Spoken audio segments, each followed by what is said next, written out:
vous avez dessiné et ombré en essayant de créer du volume sur des formes géométriques. Il y a des formes géométriques sur le visage, hein. Hmm. Le crâne, c'est arrondi. On a des angles sur le visage. Une forme géométrique, c'est la base. Le crâne, il n'est pas totalement rond. Il est un peu plus ovale, un peu plus étiré vers l'arrière. Il a des crevasses et tout. Mais le rond, c'est la base d'un crâne. Il faut toujours, si vous voulez comprendre ce que vous faites, il faut toujours aller fouiller vers la fondation. Parce que si vous passez toutes ces étapes de fondation, votre travail il va être sans connaissance. Donc voilà. Est-ce que vous avez des questions? Moi, j'en ai une sur l'ombrage, tu sais, au niveau du nez.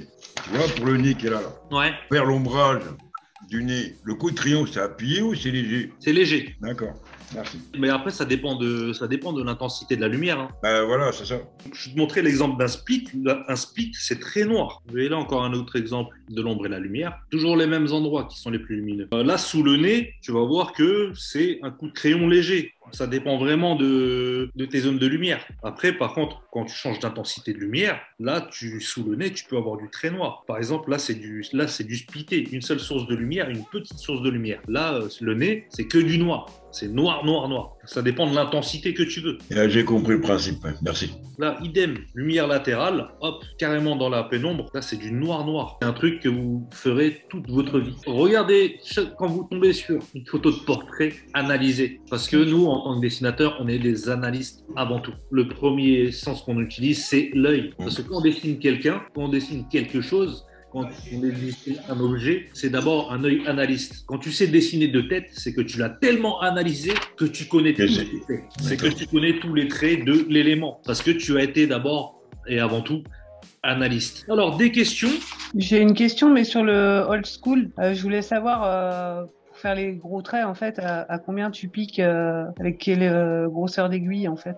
Le old school, c'est pas question de traits. Le Ouais. old school, c'est des codes. C'est des codes de dessin, c'est des codes de pique. Je connais des tatoueurs qui font des traits fins en old school. T'es pas obligé. Et après, à l'époque, c'était au moins du 11 RL. C'était de la 11 RL et c'était du 0,40. Donc, ça fait des traits quand même assez épais. Aujourd'hui, ils ont démontré que les traits épais ne déterminaient pas le old school. Là, on est sur les visages et tout. Moi, ce qui peut m'intéresser, enfin, pour moi personnellement, mais ça servira à tout le monde, c'est pour travailler, si tu veux, la texture et l'ombrage par rapport à tout ce qui va être la chevelure. Après, la texture des cheveux, se baser sur la texture des cheveux, c'est compliqué parce que tu veux que je te donne quoi comme astuce de cheveux? Tu veux que je te donne en réalisme, en néo-traditionnel, en traditionnel asiatique, en old school? Tu vois, c'est ça qui est différent aussi. Moi, je laisse Popeye s'occuper de ça. Il va aller à la source, à la base des bases. C'est le réalisme. C'est à partir du réalisme que tu dérives sur un style ou un autre. Moi, je trouve ça important que même si tu fais du manga, même si tu fais du old school et tout, que tu saches dessiner du réalisme. Comme je disais tout à l'heure, c'est la fondation. Après, il fait un cours le mois prochain. Il va faire un cours sur technique de dessin en réalisme. Je ne sais pas s'il va avoir le temps de se concentrer sur des choses réalistes. Dessiner du réalisme, c'est simple. Tu prends une photo et tu dessines exactement ce que tu as sur la photo. Et là, tu essaies de comprendre la chose, le mécanisme. Moi, comment je décortique, par exemple, quand je vois un portrait avec plein de cheveux, je regarde déjà jusqu'où le noir s'étale et combien il y a de nuances. Je ne vois pas les cheveux par cheveux, je le vois en superposition de masse. Ça, c'est des astuces que je peux te donner. Après, le meilleur moyen que tu puisses avoir de faire des cheveux, parce que même si je te donne l'astuce, ça va pas être miraculeux, tu vas pas le faire dès demain, c'est d'en faire le plus possible pour comprendre le mécanisme. D'accord.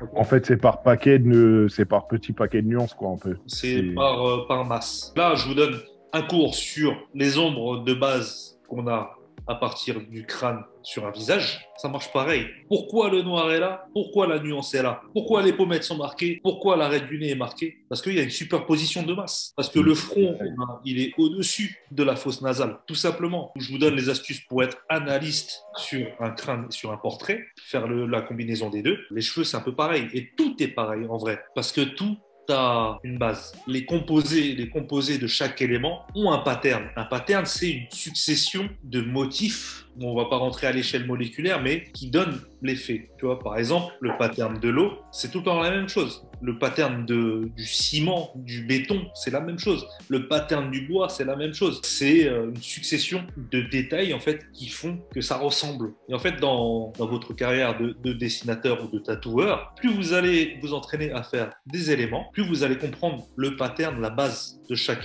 Par exemple, du bois, je peux t'en dessiner 2 têtes parce que j'ai fait beaucoup de bois, j'ai fait beaucoup de troncs d'arbres, j'ai fait beaucoup de cornes de dragon japonais qui est composé de bois. Et en fait, tout ça pour me dire, mais putain, mais en fait, c'est tout le temps la même chose. C'est parce que j'ai assimilé la base sans m'en rendre compte. Parce que chaque élément a un pattern. Donc voilà, faut tester, ça commence par l'analyse. Comme je vous ai dit, décortique-toi d'abord avant de dessiner bêtement le cheveu, décortique comment ça marche. Dans le tatouage, à savoir, quand on fait par exemple des micro-détails, ça va du cheveu jusqu'à les feuilles d'un arbre, un arbre bien garni. On va pas faire feuille par feuille sur un tatouage. On va faire un trompe-œil. Sur un tatouage, on peut pas faire de micro-détails parce que ça s'étale avec le temps. Comment on fait du coup? On va faire de la texture, on va faire une grosse texture, un gros travail de nuance derrière et ça marche un petit peu comme l'impressionnisme. Donc penchez-vous un petit peu sur le sujet si vous voulez voir comment ça marche les micro-détails en tatouage. Renseignez-vous sur l'impressionnisme. Moi, je lis souvent les deux parce que je trouve que la technique de l'impressionnisme marche vachement sur peau. Moi, j'aurais une question. Ouais. Je fais un petit peu de réalisme, de la copie du moine portrait, et j'utilise la technique du quadrillage. Est-ce que ça, c'est une mauvaise chose ou pas? Le quadrillage. Qu'est-ce que c'est la technique du quadrillage? Je fais un quadrillage sur mon D'accord, dessin pour de retrouver repère tes proportions. et sur ma feuille pour me placer mes repères. Si tu te prends la tête comme ça, c'est très bien. C'est pas une mauvaise chose en soi. Parce que j'ai envie de vous dire que le réalisme, il suffit juste d'avoir un bon œil analyste et de décalquer les traits de base pour ensuite crayonner. Mais après, si tu te prends la tête à ce point, comme je l'ai dit tout à l'heure, passer par la difficulté, ça apporte que des bonnes choses. Ça aiguise tes sens. Et après, je recadrie certaines zones que si je veux vraiment être très précise, je recadrie un peu plus petit, etc., selon ce que je veux. Selon le rendu que je veux, en fait. Bah ouais, mais après, franchement, si tu arrives à t'en sortir en faisant ça, là, franchement, tu fais que aiguiser tes sens, c'est bien. Je t'encourage à continuer à dessiner de tête. Tes astuces seront les tiennes. D'accord. Alors, si tu as besoin d'un quadrillage pour faire un portrait, c'est le résultat qui compte, on va dire. Continue. Okay.